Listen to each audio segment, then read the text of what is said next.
Sige po, tayo po ay tumayo at tayo po ay manalangin. Hallelujah, hallelujah, hallelujah. Purihin ka, dakilain ka. Sambahin ang iyong pangalan, Panginoon. Salamat sa iyong pag-iingat sa amin, sa pagparito, sa pag-iingat niyo po sa aming maghapon, Panginoon. Salamat po sa lahat ng kabutihan mo. Tunay nga, Panginoon, na ikaw ang Diyos na tapat, Diyos na nagmamahal sa amin, at Diyos na walang matulad. Salamat po. Kaya hayaan niyo po na kayo ay aming papurihan, sambahin sa gabi ito. Salamat po sa lahat ng kadakilaan mo sa buhay namin. Lord, hinihingi po namin ang inyong pagsama sa amin sa buong gabi po na ito na aming gawain. Ikaw po ang siyang maramdaman namin, ang presensya mo, Panginoon, ang aming maramdaman, ang manguna sa aming mga Lord, dumudulog po kami sa iyong banal, Panginoon, siyasadin mo ang aming mga puso, Panginoon. Ito po ay humihingi ng tawad sa mga nagawa, nasalita, nasabi, Panginoon, na isip na gawa na hindi po kalumudulog sa iyo. Kayo po ang maglinis sa aming mga puso. Bigyan niyo po kami ng puso na dalisay, puso na handang makinig, magpatuwid sa iyong mga salita, Panginoon. Salamat po dahil binigyan niyo po kami ng another day para ikaw po ay aming papurihan, sambahin sa gabi nito. At Lord, hinihiling po namin ang pag-iingat niyo rin po sa mga kapatid din po namin na paparito pa. Bigyan niyo po sila ng gabay, Panginoon, balutin niyo sila ng divine protection sa kanilang pagparito. At itinitawala namin sa iyo, Panginoon, ang buong gabi na ito at idineklara din po namin ang katagumpayan ng iyong gawain sa pangalan ni Jesus sa Panginoon. Salamat po. Purihin ka, Ama, dakilain ka sa pangalan ni Jesus. Amen.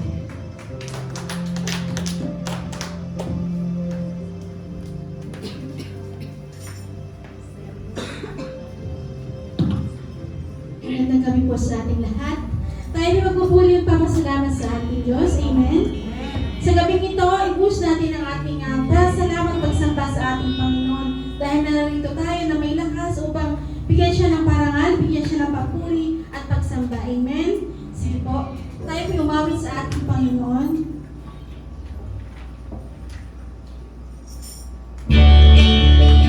Hallelujah, Lord, purihin ka, Ama.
Sa'yo ang aming awit, tingin ang aming tingin, isisigaw sa buong mundo.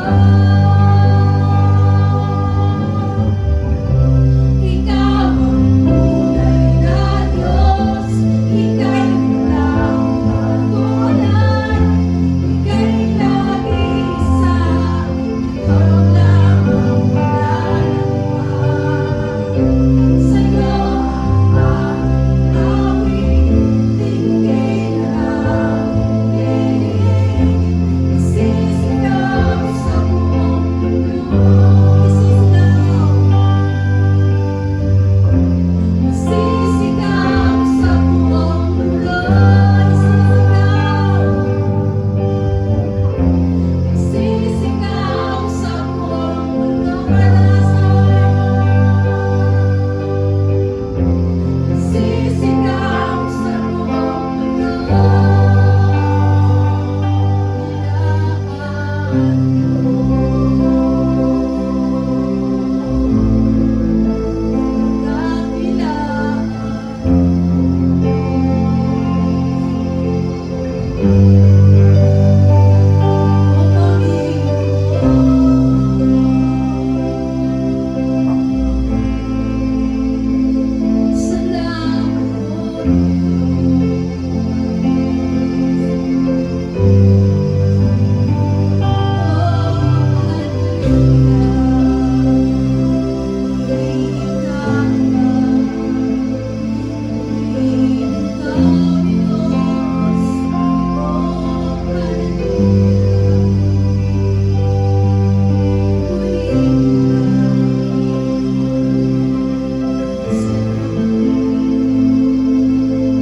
Salamat, Panginoon, sa kadakilaan mo.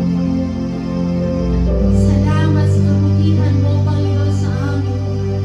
Pinupuri ka namin, dinadakila ka namin, niluluwalhati ka namin sa gabi ito. Sa'yo ang lahat ng sa'yo ang lahat ng papuri at pagsamba rito, Panginoon. Inalay namin sa'yo, aming Ama. Oh, salamat po. Dakilain mo. Oh, wala kang ibang masasabit, Panginoon, kung ipakulitan ka, Panginoon. Pasalamatan ka sa bawat araw. Dito, Panginoon, ang gumagabay sa amin, Panginoon. Nagbibigay ng kalakasan, Panginoon. Oh, salamat po, Panginoon. Salamat po, God. Kung kaya karapat dapat kang sambahin, karapat dapat kang luwalhatiin. Hallelujah, hallelujah. Sa'yo ang lahat ng parangal, ang lahat ng papuri ay tanging sa'yo. Sa pangalan ni Jesus, ang lahat ay magsabi ng Amen.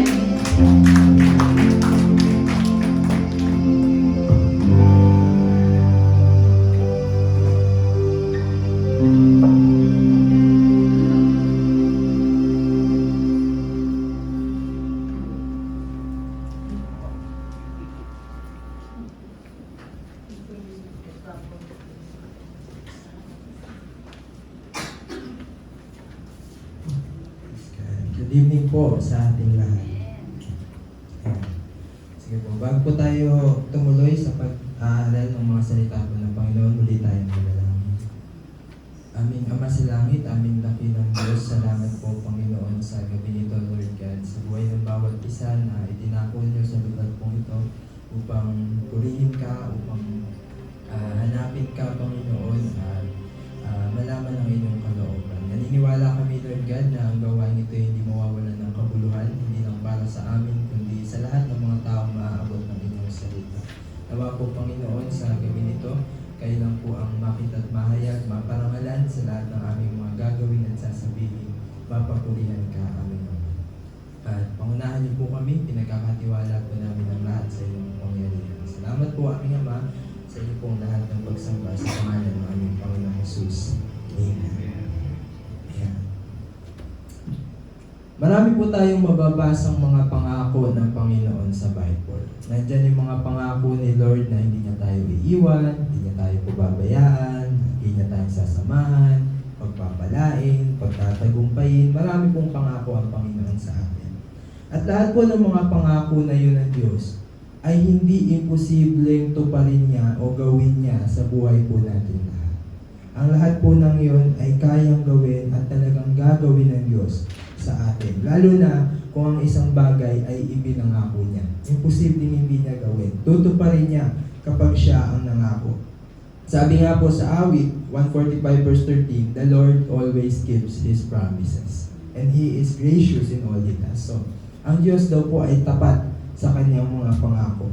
Sabi nga po ng team natin ngayon, embracing possibilities. Dahil walang imposible para sa Diyos. Walang imposibleng mangyari hindi imposibleng mangyari ang isang bagay, lalo na kapag yung bagay na yun ay ipinangako sa atin ng Panginoon. Tapat po ang Diyos sa kanyang mga pangako. Pag si Lord ang nagbitaw ng promise, sigurado gagawin niya. Sigurado mangyayari. Hindi katulad ng tao. Tayo po kasi minsan nakakapagbitaw tayo ng pangako sa ating kapwa, sa ating sarili. Pinakamalala, nakakapagbigay tayo ng pangako sa Diyos pero minsan hindi natin nagagawa. Nakakalimutan hanggang sa mawala na lang. Pero iba ang Panginoon, ano po? Kapag siya nagbitaw ng pangako, hindi niya makakalimutan yun. Kahit na gaano pa katagal, kahit na ilang panahon, ilang taon pa lumipas, pag ipinangako ng Diyos, tutuparin niya yun. Katulad po ng pangako niya kay Abraham, di ba? Parang sa paningin ng tao, imposible na yung pangako ng Diyos na yun para kay Abraham eh. Na magkakaroon pa siya ng anak, dadami ang kanyang lahi, pero dahil ipinangako yun ng Panginoon, nangyari yun at hindi yun imposibleng mangyari dahil ang nagsabi nun ay ang Diyos. Ang pamagat po ng pag-usapan natin ngayon ay unbreakable promises. Ayan. Mga pangakong hindi nasisira o hindi masisira. Totoo po na ang Diyos ay hindi bumabalik ng kanyang pangako. Hindi siya sumisira. Pag sinabi niya, gagawin niya. Pero may ilang mga bagay po na mahalagang makita natin o maunawaan natin sa pagtupad ni Lord ng mga pangako po niya. Bakit at para kanino ang pagtupad ng Diyos sa kanyang mga pangako? Una po, number 1, ang mga pangako ng Diyos ay para sa mga taong nagtitiwala.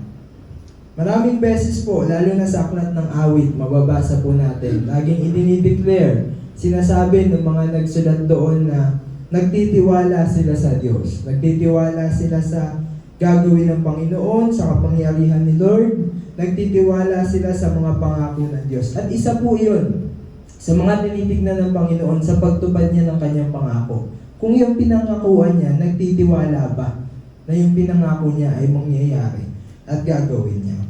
Sa totoo lang po, hindi naman porket halimbawa ang isang tao nagkaroon ng konting pagdududa o hindi 100% nagbigay ng pagtitiwala niya doon sa pangakong binigay ng Panginoon. Hindi naman po magiging dahilan yon para hindi na tumupad ang Diyos sa pangako niya o hindi na niya gawin yung pangako niya.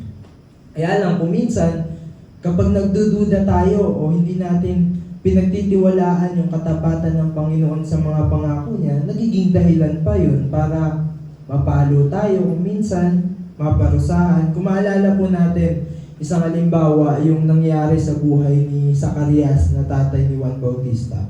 Nung sinabi sa kanya ng anghel na magkakaanak siya, sabi po sa Lucas chapter 1 verse 18 to 20, ang sabi po dito, sinabi ni Zacarias sa anghel, paano ko matitiyak na mangyayari yan? Ako'y matanda na at gayon din ang aking asawa. Sumagot ang anghel, ako'y si Gabriel na nakatayo sa harapan ng Diyos. Isinugo niya ako upang dalhin sa iyo magandang balitang ito.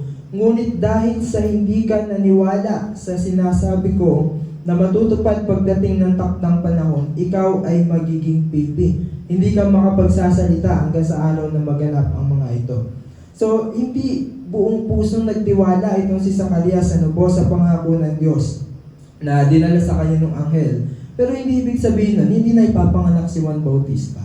Hindi ibig sabihin nun, hindi natutuparin ng Diyos yung pangako niya. Lalo na't kasama yun sa plano ng Panginoon. Pero dahil dun sa kakulangan ng pagtitiwala ni Zacarias, medyo napalo pa siya ng Panginoon. Medyo naparusahan pa siya. Isa pa pong halimbawa, sa Old Testament naman po, si Barak, isa sa mga naging ng mga panahon na yon. Pinangako ng Panginoon sa pamamagitan ni Propetisa Deborah, isang babaeng propeta, na malulupig niya yung mga kaaway nila. Eh, ang sabi po ni Barak sa chapter 4 verse 8 ng Hukom, lalakad ako kung kasama ka, sabi niya kay Deborah. Kumbaga, pinangako na sa kanya ng Panginoon, magtatagumpay ka, pagtatagumpayin kita. Pero, iginit pa rin niya na magpasama dito kay Deborah o dun sa prophetisang ginamit ng Panginoon. Siguro para makatiyak o dahil natatakot siya o anumang dahilan meron siya. Ayaw niya lumakad na hindi ito kasama. Kaya sabi ni Deborah, o sige, sasama ako, pero wala kang tatamuhin karangalan. Si Sisara, yung kalaban nila ng mga panahon na yun, ay ipalulupig ni Yahweh sa isang babae. So hindi naman po sila nabigo. Nagtagumpay sila dun sa labanan, katulad ng pangako ng Diyos sa kanila. Pero, yung karangalan sana para kay Barak, hindi sa kanya napunta. Dahil hindi siya nagtiwala sa Panginoon na ng buong puso. Nagkaroon siya ng pagdududa dun sa pangakong ibinigay sa kanya ng Panginoon. Ang point po mga kapatid, kapag nangako ang Panginoon, tutuparin niya yun sa maniwala tayo sa hindi. Piliin na po nating maniwala. Piliin na nating magtiwala dahil syempre bilang Diyos, gusto niya na magtiwala tayo doon sa pangako na ibinibigay niya. Alam naman nating tapat ang Diyos. Alam naman nating hindi sumisira ng pangako ang Panginoon. So wag na nating gayahin yung naging pagkakamali nitong ni Barak at Zacarias na magduda pa tayo sa mga pangakong binibigay ng Panginoon. Pakita natin kay Lord na nagtitiwala tayo sa kanyang mga pangako. At may papakita po natin yun sa pamamagitan ng patuloy na pagsunod. Kahit pa yung mga pangako ng Panginoon, mukhang imposible para sa atin. Kahit yung mga pangako sa atin ng Panginoon ay parang malabo. Tandaan po natin, kapag yan binitawan ng Diyos na pangako sa atin, kahit gaano kalabo yan, kahit gaano kamukhang imposible yan para sa atin, basta sinabi ng Panginoon, posible at kaya niya yung gawin. At gagawin yun ng Panginoon para sa atin. So magtiwala tayong mangyayari yun. Kahit na hindi yun malinaw para sa atin, malinaw yun para sa Panginoon. Masabi po sa Roma chapter 10 verse 11, sinabi nga ng kasulatan, ang sino bang sumasampalataya sa Kanya ay hindi mapapahiya. So maaasahan natin na ang mga pangako ng Panginoon, kahit pa mukhang mahirap yun mangyari, o hindi natin nakikita at naunawaan, kahit di natin naiintindihan paano yun gagawin ng Diyos, gusto niya lang tayong manampalataya sa Kanya. Gusto niya ring makita yung pagtitiwala natin na tutuparin niya yon at maasa tayong gagawin niya yon ayon sa Kanyang plano. Pangalawa po, ang pangako ng Diyos ay para sa mga taong sumusunod. Number 2, ang pangako ng Panginoon ng Diyos ay para sa mga taong sumusunod. Kaya po nangangako ang Panginoon ay para bigyan ang tao, para bigyan tayo ng kasiguraduhan sa mga bagay na wala pa, sa mga bagay na hindi pa nangyayari. Kaya nga po pangako, di ba? Ang isang bagay, pag sinabi natin pangako, ibig sabihin, wala pa yan sa kasalukuyan. Pangako, ibig sabihin ay isang bagay na mangyayari pa lang sa hinaharap. At isa po sa pamamaraan ni Lord kung paano niya pinangyayari ang isang bagay o sitwasyon ay sa pamamagitan din po ng ating pagsunod. Kaya napakahalagang bahagi po sa pagtupad ni Lord sa mga pangako niya sa atin, yung sumunod tayo sa kalooban niya. Yung sumunod tayo sa daan niya. Sabi po sa unang hari, chapter 2, verse 1 to 4, nang malapit nang mamatay si David, naghabilin siya kay Solomon sa kanyang anak ng ganito, malapit na akong mamatay, kaya magpakatatag ka at magpakatapang. Sundin ang mga iniutos ng Panginoon na iyong Diyos. Sumunod ka sa kanyang mga pamamaraan, mga tuntunin at mga utos na nakasulat sa kautusan ni Moises para magtagumpay ka sa lahat ng gagawin mo saan ka man magpunta. Kung gagawin mo ito, tutuparin ng Panginoon ang pangako niya sa akin. Na kung ang aking mga lahi ay mamumuhay ng tama at buong buhay na susunod sa Kanya ng may katapatan, laging sa kanila magmumula ang maghahari sa Israel. Dito po nabasa natin, makita natin yung bilin ni David kay Solomon. Na yung pagtupad ng Diyos sa pangako sa pangako niya kay David ay somehow nakasalalay din kung susunod ba yung mga susunod na lahi ni David. O nga naman po, kung pinangako ng Diyos na kay David na yung mga susunod mong lahi sila pa rin yung maghahari sa Israel. Pero kung makita naman niya na yung sumunod na generation ni David ay hindi naman sumusunod, matigas ang ulo, hindi lumalakad sa kalooban niya, maaari pa yung ikapahamak ng buong Israel. So yung pangako ng Panginoon ay maaari niyang bawiin o maaari niyang hindi ituloy kung hindi naman susunod yung mga anak ni David o yung mga susunod na lahi ni David. Kung makikita niya, ikapapahamak nila yon. Halimbawa po, ayan, katulad ni David, pinangakuan tayo, for example, sinabi ng Panginoon sa atin na tayo pagpapalain niya, pagyayamanin niya. Pangako ng Diyos yun, sigurado gagawin niya yon. Pero kung halimbawa, makita niya tayo na yung pagpapalang binibigay ng Diyos, hindi natin ginagamit sa tama, hindi natin ginagamit na mabuti o nagiging ikinakasama natin yung paggamit sa mga pagpapalang binibigay ng Diyos, maaaring hindi na ibigay sa atin yun ng Panginoon. Dahil ayaw niya na mapahamak tayo. Ayaw ni Lord na yung mga bagay na ibibigay niya sa atin ay ikapahamak pa natin. So, anong gagawin ni Lord? Kaya niyang bawiin lahat yun para sa ikabubuti natin. Hindi naman bumali si Lord sa pangako niya. Hindi tayo sumunod kaya hindi yun ibinigay sa atin ng Panginoon. Dahil patuloy naman niyang gagawin at tutuparin ang kanyang mga pangako sa atin kung makikita niya tayong patuloy din na susunod sa Kanya. Dahil ang mga pangako ng Panginoon na ibinibigay niya sa atin para sa ikabubuti ng tao yun. Para sa ikabubuti natin yun. So kung ikasasama natin, hindi bibigay ng Panginoon. Ang sabi po sa Deuteronomy chapter 7 verse 9, kaya't pakatandaan ninyong si Yahweh na inyong Diyos ay Diyos at siya ay Diyos na hindi marunong sumira sa pangako. Tapat siya sa lahat ng umiibig sa Kanya at sumusunod sa Kanyang mga tuntunin. Ipinadarama niya ang Kanyang pagmamahal hanggang sa ika-1,000 saling lahi. Minsan po kasi ganyan ang nagiging parang pangatwiran ng mundo. Sa 1 John chapter 1 verse 9, ang sabi po, if we confess our sin, He is faithful and just to forgive us, or to forgive us our sin, and to cleanse us from all unrighteousness. Totoo pong tayo patatawarin ng Diyos sa ating mga kasalanan. Kasama yun sa pangako niya na patatawarin niya tayo. Kaya lang minsan nalalangkawan ng tao yung mga unang words na ang sabi, He is faithful and just, na siya daw po ay makatarungan. Ang sabi po sa Tagalog, kung ipinapahayag natin ang ating mga kasalanan, siya ay tapat at makatarungan na magpapatawad sa atin, sa ating mga kasalanan at maglilinis sa atin mula sa lahat ng kasamaan. So makatarungan po, mga kapatid. Makatarungan ba kung patawarin ng Diyos ang isang taong di naman nagsisisi? Makatarungan bang patawarin ng Diyos ang isang taong di naman nagde-desire na magbago, na hindi naman nagnanais na talikuran yung kanyang lumang pagkatao? Hindi po. Dahil kung makatarungan po ito, edi pati pala ang diablo pwedeng hindi maparusahan, pwede rin siyang patawarin kung hindi naman pala kailangan magbago, kung hindi naman pala kailangan magsisit sumunod. So opo, patatawarin tayo ng Panginoon ayon sa kanyang pangako at hindi mababali yung pangako na yun, pero dapat nandun yung pagsunod, nandun yung pagbabago, nandun yung pagsisisi.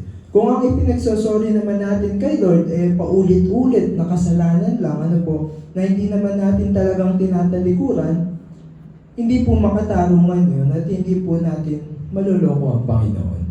So kung pangako ng Diyos, patatawarin niya tayo. Pero kailangan makita ng Diyos sa atin yung pagsunod sa Kanya at yung pagtalikod dun sa kasalanan, hinihingi natin ng tawad. So ulitin po natin, ang mga pangako ng Diyos ay para sa mga taong sumusunod sa Kanya. At ang utos po ni Lord, talikuran natin ang ating dating pagkatao. Talikuran ang ating kasalanan at sumunod sa Kanya. Ang sumunod sa kalooban ng ating Ama sa langit. Kahit ang kapatawaran po ay pinangako sa atin ng Panginoon, syempre lahat naman tayo, di naman tayo talaga deserving sa kapatawaran. Kumbaga parang ang deserve natin lahat maparusahan. Pero ang hindi po natin pagsunod ay nagpapakita ng kawalan natin ng pananampalataya at pagpapahalaga dun sa kapatawarang ipinangako sa atin ng Panginoon. Na tamang, andun na nga tayo dapat na tayong parusahan. Pero ang ipinangako pa ni Lord para sa atin, kapatawaran. Pero kailangan natin sumunod. Dahil, kung hindi tayo susunod sa Panginoon at kung hindi niya yun makikita, sabi dun sa binasa natin kanina, makatarungan siyang Diyos. At hindi makatarungan, patawarin niya tayo kung wala namang ginagawang pagtalikod o pagsisisi sa mga kasalanan. Hindi sumisira si Lord sa kanyang mga pangako, lalo na sa mga taong sumusunod sa Kanya. Sa pagsampalataya po natin sa Panginoong Hesus, ang pangako niya sa atin ay buhay na walang hanggan. Sa John chapter 3 verse 36, ang sabi, ang sumasampalataya sa anak ay may buhay na walang hanggan. Yun yung pangako. Ngunit ang hindi sumusunod sa anak ay hindi magkakaroon ng buhay. Sa halip, nananatili sa kanya ang puot ng Diyos. Gusto po natin maranasan yung katuparan ng mga pangako ng Panginoon. Isa sa mga tinitingnan din ni Lord kung sumusunod po ba tayo sa Kanya. Kasama ng pagtupad niya sa mga pangako na yun. Pangatlo po, ang mga pangako ng Diyos ay para sa mga taong marunong maghintay. Ayan, naging topic din po ito nung nakaraan sa SYP. Kailangan marunong tayo maghintay. Sabi po sa Awit 37 verse 7, be still before the Lord and wait patiently for Him. Hindi naman po tayo pinaghihintay ni Lord sa wala. Hindi naman tayo paghihintayin ni Lord tapos wala siyang ibibigay o wala siyang tutuparing pangako. Naalala ko po dati nung ako'y nag-a-apply pa lang ng trabaho. Siyempre marami akong mga in-apply ang ibang company. Ang sabi nila lagi, tatawagan ka na lang, mag-i-email na lang kami. Wala namang tumatawag. Hindi naman nag-i-email. Ibig sabihin, pwede tayong paghintayin ng tao sa wala. Pwede tayong paghintayin ng tao sa mga bagay na hindi totoo. Bigyan tayo ng hindi totoong pag-asa. Pero iba po ang Panginoon. Kapag siya ang nangako, kapag sinabi niya, maaasahan natin dadating yung sinabi niya na yun. Minsan po naiinip tayo sa paghihintay sa sagot ni Lord, sa katuparan ng mga promises sa atin ng Panginoon. Dun sa inaasahan natin, maaaring naiinip tayo dahil natatakot tayo, baka hindi na yun mangyari, o dahil feeling natin, kailangan na natin na mangyari yung bagay na yun. Alam niyo po mga kapatid, mahirap maghintay kung hindi tayo sigurado sa hinihintay natin. Pero kilala natin ang Panginoon, kilala natin ang Diyos, at sigurado tayo sa mga salita niya, na may kasiguraduhan lahat ng mga pangako niya. Maaaring para sa atin, natatagalan tayo, naiinip tayo, pero yung timing po kasi ni Lord, perfect yun. Kumbaga, maaaring ang isang bagay na pinahintulutan ni Lord ay late para sa atin, pero sakto yun para sa Panginoon. Pwede rin naman ang isang bagay advance para sa atin o yung bang iniisip natin na ba't nangyari agad? Bakit ngayon agad? Maaaring mabilis o agad-agad para sa atin, pero para sa Panginoon, yun pa rin yung tamang oras. Yun yung perfect na timing at alam yun ng Panginoon higit sa atin. Nung mamatay po si Lazaro, na kaibigan ni Jesus, kapatid nila Maria at Martha, sabi ni Martha, Panginoon, kung nandito po kayo, hindi sana namatay ang aking kapatid. Kumbaga, parang para sa kanila, late na yung pagdating ng Panginoon, o parang kung nandun agad ang Panginoon, sana iba yung nangyari. Kasi iba yung ina-expect niya, iba yung gusto niyang mangyari. Iba yung timing ni Martha, iba yung timing nila kumpara sa timing ng Panginoon. Binalita kasi yun kay Lord na may sakit si Lazaro, pero hindi siya agad pumunta. Sa pananaw ng tao, sa pananaw nitong magkapatid, late na ang Panginoon. And to make the long story short, alam naman natin, higit pa dun sa inaasahan nila yung ipinakita ng Diyos na gagawin niya. Binuhay niya ito si Lazaro. Ang dahilan kung bakit hindi agad pumunta si Jesus. Mababasa po natin yun sa 1:11 verse 4 to 6. Nang marinig ito ni Jesus, sinabi niya, hindi niya ikamamatay ang sakit na ito. Nangyari iyon upang maparangalan ng Diyos at sa pamamagitan nito'y maparangalan ang anak ng Diyos. Mahal ni Jesus ang magkapatid na Martha, Maria at Lazaro, gayunman nagpalipas pa siya doon ng 2 araw mula nang mabalita ang may sakit si Lazaro. So hindi nagpa-late si Jesus, hindi siya na-late. Noong mga panahon po na yon, baka naiilip na yung magkapatid na Martha at Maria, wala pa si Lord. Alam nila si Lord kaya niya magpagaling. Nung namatay si Lazaro, ang ipinakita sa kanila ng Diyos, hindi niya lang kayang magpagaling, kaya niyang bumuhay ng patay. Ibig sabihin, pinakita niya yung mas dakilang bagay na kaya niya gawin. Minsan po, may mga bagay na iniintay natin iniintay natin na parang hindi dumarating. Parang hindi nangyayari yung inaasahan natin. Tandaan natin mga kapatid, kahit tayo mamatay, kahit tayo mawala sa mundo pong ito, pagbalik ng Panginoon sa buhay na walang hanggan na pinangako niya po sa atin, higit pa sa mga bagay na ina-expect natin dito sa mundo yung ibibigay niya. Ibig sabihin, kung ano man yung mga pangako sa atin ng Panginoon, kaya niyang magbigay ng mga bagay na higit pa doon, kahit na mamatay o mawala tayo sa mundo pong ito. Sabi po sa 1 Corinto chapter 2 verse 9, subalit tulad ng nasusulat, hindi pa nakikita ng mata o naririnig ng tainga, ni hindi pa sumasagi sa isip ng tao ang mga inihanda ng Diyos para sa mga umiibig sa Kanya. Kaya naman po kahit gaano matagal, kahit mukhang imposible para sa tao, huwag tayong magsawang maghintay. Huwag tayong magsawang umasa sa dakilang bagay na gagawin ng Diyos dahil meron siyang pangako. Meron siyang gagawin. Kailangan lang natin maghintay at magpatuloy sa pagsunod habang naghihintay po tayo. Isaiah chapter 64 verse 4, for since the world began, no ear has heard and no eye has seen a God like you who works for those who wait for Him.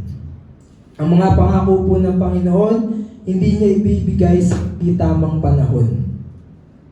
May tamang timing para sa lahat ng bagay at yung tamang timing na yun, nasa isip na yun ni Lord noon pa man.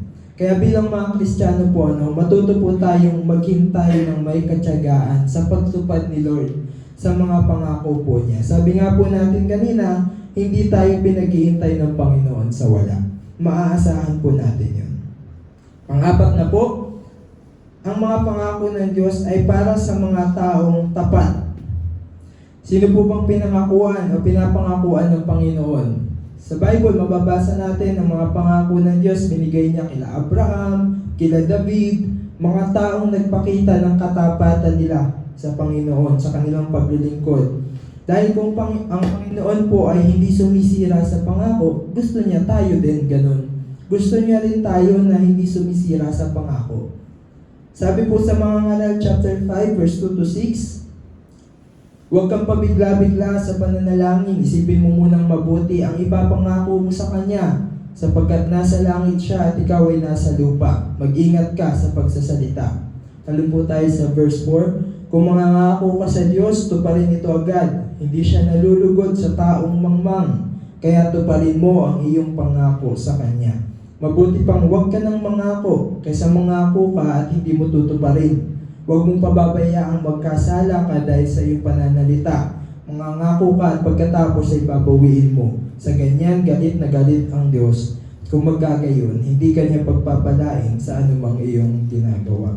So kamangmangan daw po para sa Panginoon ang hindi pagtupad sa pangako. Basahin po natin yung Deuteronomy chapter 23 verse 21 to 23. Ang sabi naman po dito, huwag ninyong kakaligtaang tuparin ang panata ninyo kay Yahweh. Tiyak na sisingilin niya kayo kapag hindi ninyo tinupad iyon. Verse 22, hindi kasalanan kung hindi kayo gagawa ng panata. Ngunit kailangan tuparin ang anumang pusang loob na pangako ninyo kay Yahweh.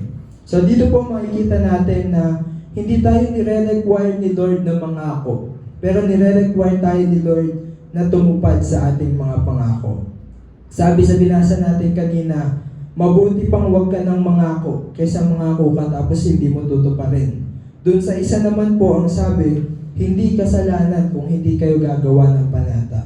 So hindi tayo nire-require ni Lord na magsabi ng mga bagay na gagawin ko to, gagawin ko yan, pangako ko sa iyo, pangako ko ganito. Pero kapag sinabi po natin yun sa Panginoon, dapat tuparin natin. Kapag may sinabi tayong gagawin natin, gawin natin. Sabi pa nga, kamangmangan daw para sa Diyos ang hindi pagtupad sa pangako. At ayaw niya tayo maging mangmang. Gusto niya tayo maging marunong at matalino. Kung gusto niya tayo maging matalino, part nun, yung matuto tayong tumupad sa ating mga pangako. Pero wag po tayong malito dito. Baka sabihin naman natin na Halimbawa, sabi naman, hindi kasalanan kung ayaw mo mangako. Tapos sinabi ng isang tao, di naman ako nangakong a-attend sa linggo. Okay lang, di ako ma-attend. Iba naman po yun. Iba naman yung mga bagay na hindi na natin kailangang ipangako. Dahil alam naman natin kung ano yung mga inuutos sa atin ng Panginoon na dapat natin gawin. Siguro po, isa pang simpleng halimbawa dito, magkaiba po ang hindi nangangako sa hindi sumusunod. Ang mga bagay po na hindi na natin kailangan ipangako, alam naman din natin kung anong gusto ni Lord. Alam naman natin yung mga utos niya. Sabi nga po dun sa verse 23, nung binasa natin kanina, ngunit kailangan tuparin ang anumang kusang loob na pangako nyo kay Yahweh. Ibig sabihin, ito po yung mga bagay na hindi naman iniutos ni Lord na ipangako natin sa Kanya. Pero yung mga bagay na iniutos sa atin ng Panginoon, kailangan gawin natin yun. Halimbawa, pag-iikapo, hindi na natin kailangan magbigay ng promise na, Lord, pangako mag-iikapo ako. With or without promise na binitawan, dapat ginagawa po natin yun. Halimbawa naman, sinabi natin kay Lord na, pag nagkatrabaho ako, Lord, lahat ng sweldo ko, bibigay ko sa iyo. So, hindi naman po inutos na yun sa atin ng Panginoon. Baka naman mapabayaan natin ang ating pamilya, hindi rin naman kalooban yun ng Panginoon. Pero kung sasabihin natin yun sa Panginoon, dapat gawin natin. Kasi nagbitaw na tayo ng pangako kapag sinabi natin yun. Kaya nga po tinuturuan tayo sa aklat ng mga ngaral na maging maingat sa pagbibitaw ng pangako. Isa sa mga taong tapat na mababasa din po natin sa Bible, si Jephthah. Kilala po natin siya. Sa Hukom chapter 11, nangako siya sa Diyos. Sabi niya, pag nagtagumpay kami, Lord, sa labanan na to, makikipagdigma kasi sila eh. Sabi niya, yung unang sasalubong sa kanya, ihahandog niya sa Diyos, sabi ni Jephthah. At tagumpay sila. Pag uwi niya, unang sumalubong sa kanya, yung kaisa-isa niyang anak na babae. Hindi naging maingat si Jephthah sa pagbitaw ng kanyang pangako. Ang pinaka-point lang po dito, yung kabanalan ng Diyos. Na pag nangako tayo sa Kanya, kailangan gawin natin. Kasi pag nangako siya, ginagawa niya. At gusto nating tularan natin siya sa bagay po na yun. Ganon din yung pagiging banal ng Diyos na dahil sa kabanalan niya, pag nangako siya, ginagawa niya yun. Dahil din sa kabanalan niya, pag pinangakuan natin siya, dapat tuparin din natin yun. Ang saya-saya po siguro ni Lord kung habang tinutupad niya yung mga pangako niya sa mga taong tumutupad din sa mga pangako nila sa Kanya. Kung napapasaya natin yung puso ng Panginoon kapag tinutupad natin yung promises natin sa Kanya at natutuwa siyang tuparin din yung promises niya sa atin. Panglima po, ang mga pangako ng Diyos ay para sa lahat ng Kanyang mga anak. Napakarami pong pangako ng Panginoon, sabi nga natin kanina. Napakaraming dahilan para tayo hindi mawalan ng pag-asa. Dahil bilang mga anak ng Diyos, lahat ng Kanyang mga pangako ay para sa atin at mapanghahawakan natin. Sa aklat po ng awit, yung mga tula, panalangin na mababasa natin dito, lahat yun ay niloob ng Diyos na masulat at manatiling nakasulat, mabasa natin hanggang sa panahon ngayon para turuan tayo, para palakasin tayo, para makita natin yung mga pangako ng Diyos na hindi niya tayo iwan, hindi niya tayo pababayaan, para patuloy tayong umasa sa Kanya, para patuloy tayong manghawakan sa pagmamahal at pag-ibig ng Diyos sa atin.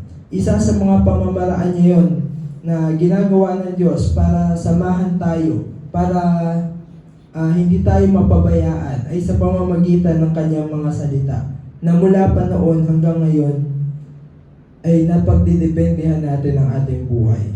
Kahit na ilang libong taon na yung nakalipas, simula nung nasulat yung mga bagay po na yun, hanggang ngayon nandito pa rin, nababasa pa rin natin, napapalakas pa rin tayo. Kaya wag po nating baliwalain yung pagbabasa din ng mga salita po ng Panginoon.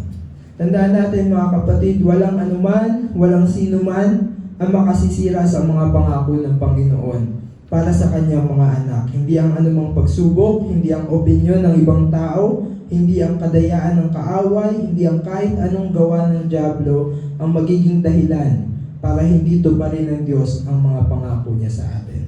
Kaya sikapin din po nating magtiwala ng buong puso, maghintay ng may katyagaan, sumunod ng may karunungan, at maging tapat tulad ng ating Panginoong Jesucristo. Ang isang tao po na may gantong mga katangian, patunay lang na tayo'y mga anak ng Diyos. Natatanggapin natin ang lahat ng kanyang mga pangako ng higit pa sa mga inaasahan po natin. Last verse po, Psalms chapter 46 verse 10, he says, "Be still and know that I am God." Na walang imposible sa ating Panginoon. Lalo na kung ang bagay na sinabi niya sa atin ay isang pangako, walang imposibleng gawin yun. Hindi imposibleng gawin yun ng Panginoon para sa atin. Tayo po'y manalangin. Panginoon, muli maraming salamat po sa gabing ito, Lord God, at sa maikling mensaheng hatid niyo po sa amin. Paalala sa inyong mga pangakong patuloy na nagbibigay ng pag-asa at kalakasan sa amin, Lord God. Patuloy niyo nga po kaming tulungan, Panginoon, na manghawakan sa mga pangako pong ito. Huwag kaming mawala ng pag-asa, patuloy kaming maghintay, patuloy kaming sumunod, dahil tunay ngang tapat ka, O Diyos, sa iyong mga pangako. At ang mga bagay pong ito na binitawan mo, sinabi mo, ay hindi imposible at tunay ngang gagawin mo sa buhay ng bawat isa po sa amin. Maraming salamat, Panginoon. Tulungan niyo rin po kami turuan at tumupad sa amin din pong mga pangako. At nawa po ay patuloy kayong maparangalan sa aming buhay sa lahat ng aming mga ginagawa. Salamat po sa gabi nito, aming Ama. Sa inyo po ang papuling pagsamba sa pangalan po ng aming Panginoong Jesus. Amen.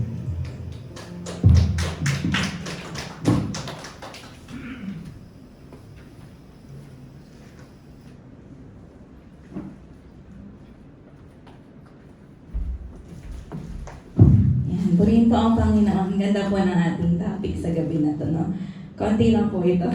Ang nakita ko po sa shinare po ni Brother Jonathan is yung karakter ng Diyos. Kilala po ba natin ang Diyos na nangangako sa atin?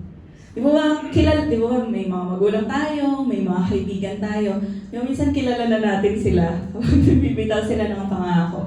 May tinutupad, merong hindi ito natupad. Pero tayo po ba, kilala ba natin ang Diyos na nangako sa atin?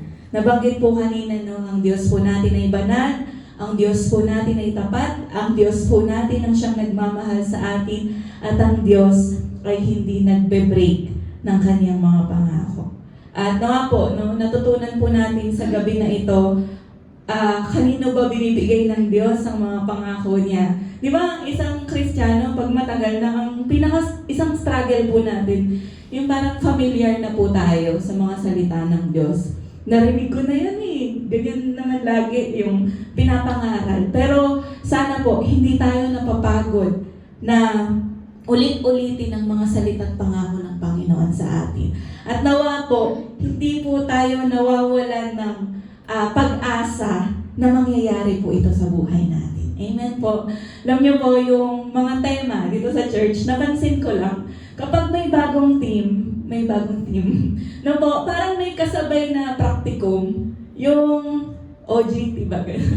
Yung i-challenge ka ng Lord. Diba? Tulad po ngayon, embracing possibilities. Inaano po natin, pinapangaral na posible ang lahat, kaya ng Diyos lahat. Walang mahirap sa Panginoon. Kaya mo yan. Tapos bigla-bigla, may sitwasyon na darating sa'yo. Kaya mo nga ba? Posible nga kaya? Hindi nga kaya mahirap. Napansin niyo po ba yun? May kasabay na pagtetest po sa bawat isa sa atin. At nawa sa panibago po ngayon na pinag-aaralan natin, no? Napapatunayan po natin na totoo ang salita ng Panginoon. Amen po? At kanina po, naghahanap po ako ng mga words para mas matandaan ko yung mga tinuro po sa atin. Sabi po kanina, no? Ang mga pangako ng Diyos ay para sa taong nagtitiwala. Faith to believe. Meron kang pananampalataya. Sa mga taong sumusunod, heart to obey. Meron kang pusong handang sumunod sa Panginoon. Sa mga taong marunong maghintay, no? You have a life of submission to God's perfect time. Mga taong tapat, no? If God is faithful, we should be faithful. At para sa lahat ng anak ng Diyos. Alam mo dito, anak ng Diyos. Make sure po natin na tayo ay mga anak ng Panginoon. At nawa, hindi ko po alam yung sitwasyon po ng bawat isa sa atin, nawa po, sa sitwasyon na meron po tayo, mapatunayan po natin that God is a God of unbreakable promises. Purihin po ang Panginoon.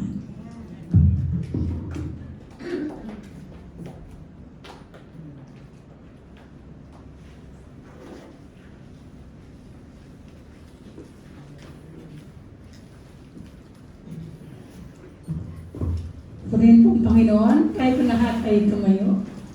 Tayo minsan pang magpasalamat sa Kanya. Sa lahat ng pangako ng Diyos na tinupad niya sa buhay ng bawat isa po sa atin. Hallelujah. Pinupuli ka namin, O Diyos, at tinatapila sa gabi kong ito. Salamat sa iyong salita na amin po napakinggan, O Lord. Tunay na ang pangako mo, Panginoon, na hindi po nababaliwala. Ito, O Diyos, itinutupad mo, Panginoon, sa buhay ng bawat isa po sa amin. Kinakailangan lamang, Panginoon Jesus, na kami, O Diyos, ay sumunod sa iyo, maging tapat sa iyo, Panginoon. O Lord, tunay nga, Panginoon, salamat po sa gabi pong ito, sa ginamit mo, Panginoon, na nagsalita, Panginoon, sa buhay ng bawat sa amin. Pagpalain niyo po ang kanyang buhay, Panginoon, O Lord God. At tunay nga, O Diyos, na mga salitang ito ay natanim sa aming pong puso, Panginoon, O Diyos, ay aming din po may bahagi sa aming pong kapwa, Panginoon, O Diyos. At tunay nga, Lord, salamat po sa pagkakataong ito, Panginoon, O Lord, na binigay mo sa bawat sa amin upang kami, O Diyos, ay makasamba sa iyo, Panginoon. Mag-aral, Panginoon, ang iyong pong salita. At tunay nga, Lord, na kayo po magpala, Panginoon, sa buhay ng bawat isa na dinako mo sa dakong ito, O Lord. At patuloy, Diyos, ingatan niyo po ang bawat isa, maging sa amin po pag-iwahiwalay, Panginoon. Kung paano niyo dinako na maingat ang bawat isa sa dakong ito, kaya hindi, Panginoon, sa kanilang pag-uwi, sa kanilang pong pansamantalang tahanan. Sa iyo, Panginoon, ayon po, Lord, nagkakatiwala lahat ang ibigay at pinamataas na papuri, parangal at pasalamat sa pangalan ni Jesus. Ito po ang aming dalangin. Amen.